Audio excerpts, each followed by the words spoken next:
आज आपल्यासोबत एन्काउंटरमध्ये जी असामी आलेली आहे त्याचा एक तुफान आहे की ज्याला वेसण घालणं अद्याप कुठल्या नेत्याला जमलेलं नाहीये असे भास्करराव जाधव आपल्यासोबत आहेत. 1982 पासून ते आतापर्यंत साधारणतः 40 वर्ष झाली. 40 म्हणजे कसं राजकारण बदललं इतक्या या 4 दशकांमध्ये? राजकारण खूप बदललं आणि आता भविष्यामध्ये आमच्यासारखी माणसं राजकारणामध्ये टिकतील असं दिसत नाही. विधानसभेची निवडणूक तुम्ही बघितली, पैसा देऊन कधी मी 5 मतं घेतलेली नाहीत. लोकांची प्रामाणिक राहिलो. परवांच्या निवडणुकीमध्ये सुद्धा माझ्या विरोधात जो उमेदवार उभा होता, पैसा वाटण्याला सीमा नाही, मी जेमतेम निवडून आलो. महाराष्ट्र मुकला असं वाटतं का तुम्हाला अशा विरोधी पक्षनेत्याला?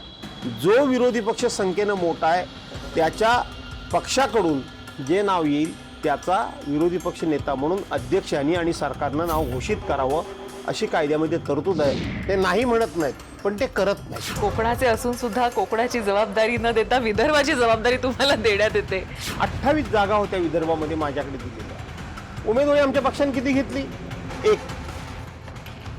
पक्ष फुटलाय, पक्षाची निशाणी बदलली आहे. पक्षाची निशाणी लोकांपर्यंत पोहोचणार कशी?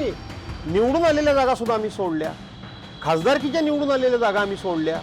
कोल्हापूर जिल्ह्यामध्ये 2-2 जागा आमच्या निवडून आलेल्या होत्या, 3-3 जागा निवडून आमच्या आलेल्या होत्या. पक्ष वाढणार कसा?